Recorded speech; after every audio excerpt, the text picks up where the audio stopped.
j'ai longtemps considéré que l'administration électorale sénégalaise n'avait pas, surtout qu'elle n'est pas chargée de recevoir ou de valider des candidats, n'avait pas à faire entrave justement à cette liberté de candidature. Quand vous dites l'administration sénégalaise, vous parlez de la direction générale des élections qui a refusé de remettre au mandataire de l'opposant Ousmane Sonko sa fiche de parrainage. Oui, c'est pas normal. Parce que nous sommes dans le cadre d'une élection présidentielle. Nous savons tous que la loi électorale donne la compétence au ministre de l'Intérieur, qui est le ministère des élections, parce que le code électoral parle de ministère des élections. C'est un vocable neutre, parce que bon, il est possible qu'on se trouve comme en 2011 avec un ministère de des élections. Mais aujourd'hui, c'est le ministre de l'Intérieur qui a les attributions, qui exerce les attributions en fait donc du ministère des élections. C'est lui qui a les compétences. Et les premières dispositions du code que nous avons révisées en fait, parce qu'aucun titre, aucun chapitre, aucun article du code n'était consacré à l'administration électorale. Il a fallu que dans le cadre de la révision du code électoral de 2001, que nous puissions effectivement donc prévoir des titres spéciaux aux organes de contrôle. Il faut voir l'article 1er, l'article 2, l'article 3, qui sont justement, qui définissent en fait les attributions du ministère chargé des élections. Et les compétences en matière électorale alors, ce n'est pas sont attribuées au ministre de l'Intérieur, mais qui l'exerce à travers ses services centraux. Essentiellement, les services centraux, c'est la Direction générale des élections, DGE, et la Direction de l'automatisation des fichiers. C'est pourquoi, à un certain moment, quand on a voulu instaurer une polémique inutile, moi j'ai dit, en tant que sachant, je n'ai pas à tomber dans ce piège. Parce que l'administration, elle est une et indivisible. Et dans le passé, il est arrivé qu'un électeur soit radié, qu'il ait pu saisir en fait le juge compétent. Et que ce juge puisse rendre son ordonnance, et on l'a toujours intégré sans pour autant instaurer cette polémique. C'est parce que simplement il y a une volonté de l'administration électorale qui, malheureusement, c'est ça la faille d'ailleurs aussi de notre système électoral, qui est sous tutelle. Parce que le directeur général des élections, il a un patron qui se trouve être le ministre de l'Intérieur. Le ministre de l'Intérieur, il a un patron qui se trouve être le président de la République. J'ai dit, il y a quelques semaines, mais c'est au président de la République qui doit siffler la fin de la récréation. Et c'est dommage. Alors, c'est pourquoi, en fait, je m'attendais à ce que le Conseil constitutionnel, par rapport à la nouvelle procédure qui découle justement de sa décision, consistant justement à apprécier la complétude justement du dossier de candidature, justement, qui allait effectivement nous dire est-ce que effectivement le dossier de Ousmane Sonko est complet ou non, en constatant. Alors, c'est quoi justement un dossier complet? Dans quel cas le Conseil constitutionnel pourrait-il dire que le dossier du candidat Ousmane Sonko, qui n'a pas reçu sa fiche de parrainage, qui n'a pas pu laisser son chèque à la Caisse des dépôts et consignations, sur quoi le Conseil peut-il se baser pour dire que le dossier de candidature d'Ousmane Sonko est complet ou incomplet? Alors, il faut dire que c'est le code électoral qui prévoit un certain nombre de pièces qui composent le dossier de candidature. Alors, au-delà des pièces, il y a aussi un certain nombre de déclarations. Alors, pour les pièces, il y a le certificat de nationalité. Il y a l'extrait de naissance datant de moins de 6 mois. Il y a la photocopie légalisée de la carte nationale d'identité. Alors, il y a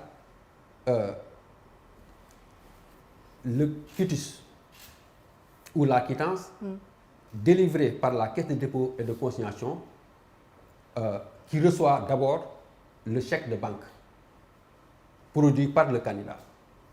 Séance tenante, la Caisse est tenue, dès la présentation du chèque, de délivrer une quittance. Alors, par la suite, la Caisse, après s'être assurée, ou même parce que c'est ce que dit la partie réglementaire du Code, après avoir encaissé les fonds, délivre une attestation. Alors, c'est à la fois la quittance et l'attestation qui prouvent que le candidat a versé le cautionnement. Alors, la loi prévoit aussi que c'est le ministère de l'Intérieur qui prend un arrêté pour fixer en fait ou déterminer en fait les modèles de déclaration de candidature. Il y a une attestation d'investiture qui est signée par le responsable de l'entité qui a décidé d'investir. Ça peut être un parti politique, une coalition de partis politiques, une entité indépendante ou un candidat indépendant. Ensuite, le candidat, il fait une déclaration de candidature sur la base du modèle produit par le ministère de l'Intérieur. Il y a 2 déclarations sur l'honneur signées par le candidat.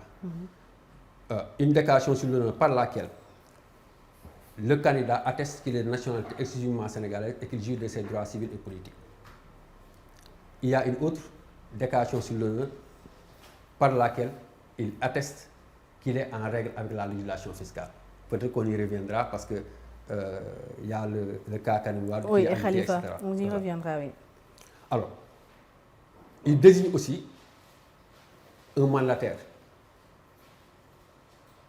Alors, la loi prévoit que lorsque la candidature est portée par une coalition de partis politiques, une entité indépendante ou un candidat indépendant,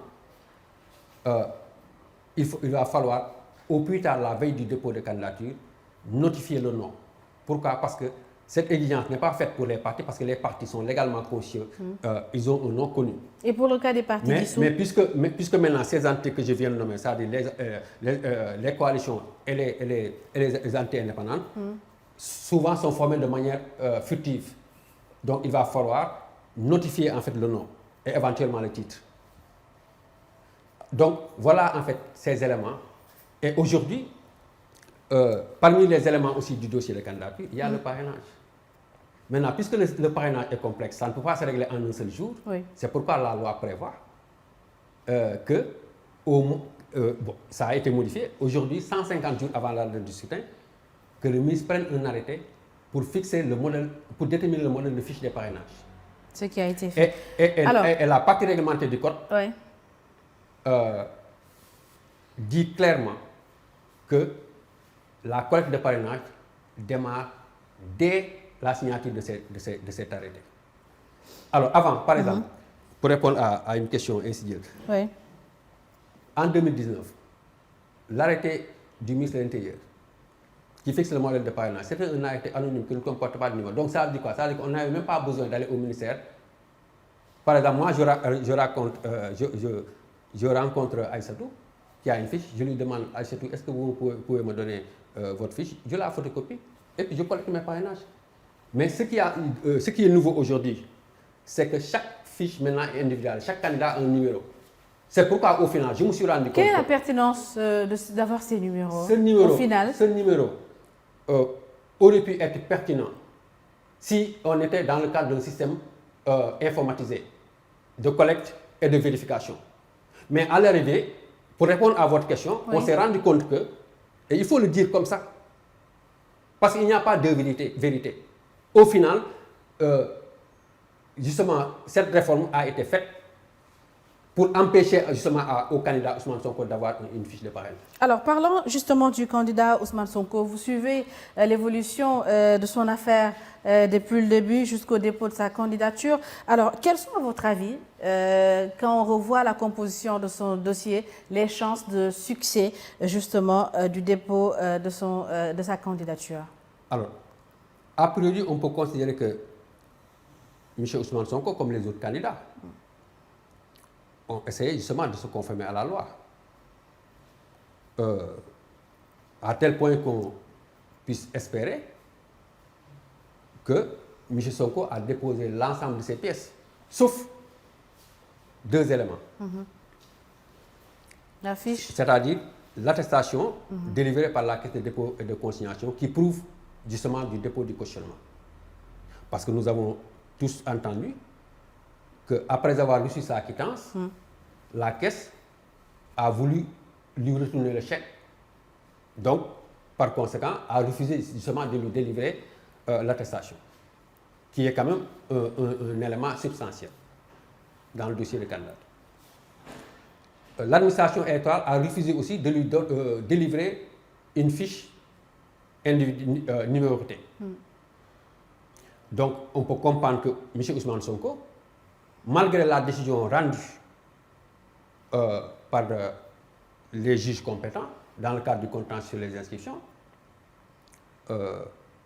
l'administration n'a pas obtempéré.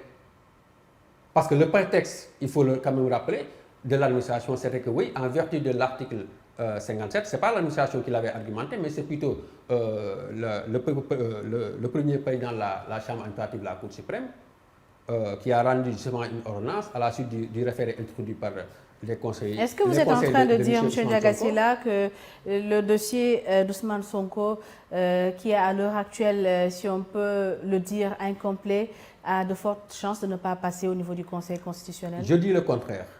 Parce que le Conseil constitutionnel va constater que ce n'est pas parce que M. Ousmane Sonko a méconnu la procédure prévue justement dans le cadre du dépôt de candidature et relativement justement à la fiche de parrainage déterminée par arrêté et justement au versement du cautionnement. Mais plutôt, le Conseil va constater sur la base justement des constats d'huissier que c'est parce que M. Ousmane Sonko a été empêché par l'administration. Or, il revient c'est une défaillance de l'administration qui a empêché... Il y a une jurisprudence constante. On ne peut pas imputer une faute de l'administration à un citoyen. Rappelez-vous bien, on parle de la jurisprudence Insa Sangaré, qui est une jurisprudence pertinente. Mais rappelez-vous bien en 2017, lors des élections législatives, à 5 jours pratiquement de l'élection, le Conseil constitutionnel a rendu une décision à la suite de la saisine du président de la République pour avis. Parce que nous venions effectivement d'opérer une refonte du fichier électoral. Les cartes d'électeurs devraient être donc reproduites et distribuées. Jusqu'à la veille des élections, il y avait 1 million de cartes d'électeurs produites et non distribuées. Et puis 2 millions de cartes qui n'étaient pas encore produites. Donc, un tiers en fait, de l'électorat n'était pas dans la mesure justement d'accomplir le droit de vote. Et d'ailleurs, ce que je juge pertinent, le président a saisi le Conseil constitutionnel. Et le Conseil, effectivement, a dit dans son avis qu'on ne peut pas imputer une faute de l'administration à un citoyen. C'est pour cette raison que le Conseil a pris la décision de permettre aux électeurs de voter sans la carte nationale d'identité qui faisait office de carte d'électeur, alors que la loi électorale précisait clairement qu'on ne pouvait pas voter sans carte nationale d'identité. Bien, alors... C'est pourquoi moi, je pense qu'aujourd'hui, la décision du Conseil constitutionnel permettra de régler définitivement justement ce problème. Pourquoi? Parce qu'il revient au Conseil constitutionnel, conformément à la Constitution, de réceptionner les candidatures à l'élection présidentielle, de les valider et de gérer effectivement donc les réclamations. Alors, hier samedi, Maître Ciré Clédor Ly, mandataire d'Ousmane Sonko, ne s'est pas présenté au Conseil constitutionnel pour la vérification des parrainages par la commission de contrôle. Alors, quelles sont les conséquences justement, M. Ndiagassi, de ce défaut de présence? Les conséquences sont précisées par la dernière décision du Conseil constitutionnel. Le Conseil dit, lorsqu'on fait appel au tir au sort, un candidat, par exemple, qui est programmé le matin, s'il ne se présente pas, on va contrôler donc, son parrainage à la fin de la journée. Après avoir contrôlé tout. Voilà. Et si au terme de la journée, il ne se présente pas, il sera en fait contrôlé en dernier lieu. C'est-à-dire actuellement, à l'heure où je parle, Ousmane Sonko est à la 93e place. Alors l'enjeu maintenant, et là aussi il faut quand même comprendre, et il faut pour rassurer en fait, l'enjeu d'être contrôlé en premier, c'était pour éviter les doublons externes. Oui. Mais M. Ousmane Sonko a déposé un parrainage par des députés. Donc, il n'y a plus d'enjeu pour... avec le parrainage des députés, il n'y a quand même pas de risque de doublon. Donc, sur ce plan-là, je pense que Ousmane Sonko et ses conseils, ils savent bien ce qu'ils font. Donc, Ousmane Sonko n'a pas de souci à se faire en ce qui concerne le parrainage. Ce qui est différent aujourd'hui, c'est juste le conseil devrait aujourd'hui nous dire, hier, que est-ce que réellement le dossier de Ousmane Sonko est complet ou pas. C'est-à-dire en appréciant effectivement les deux éléments qu'on a... ça aurait été fait peut-être si son mandataire s'était présenté. C'est différé aujourd'hui, oui. Parce que le Conseil, dans son calendrier, a prévu le dernier jour du contrôle pour le 5 janvier. Donc ça veut dire que soit au terme de la journée du 5 ou le 6, il va vérifier le dossier de M. Ousmane Sonko. Alors, vous suivez le jeu du dimanche sur iRadio, ITV, emedia.sn. Je rappelle que nous recevons M. Diagassila. Il est expert électoral. Alors, le dernier dialogue national a permis à Karim Wade et Khalifa Ababacar Sall de réintégrer le jeu politique. Les deux n'avaient pas pu participer à la dernière élection présidentielle. Est-ce que la dernière réforme justement du code électoral qui rend totalement aux deux cas leur éligibilité, même s'ils n'ont pas payé l'amende que la justice avait retenue contre eux lors de leur procès? Oui, moi je pense que il faut quand même saluer les efforts qui ont été faits dans le sens justement de rendre les élections inclusives en réhabilitant en fait ces deux personnalités qui ne sont pas des moindres que vous venez justement donc de citer. Même si, je l'ai dit plusieurs fois,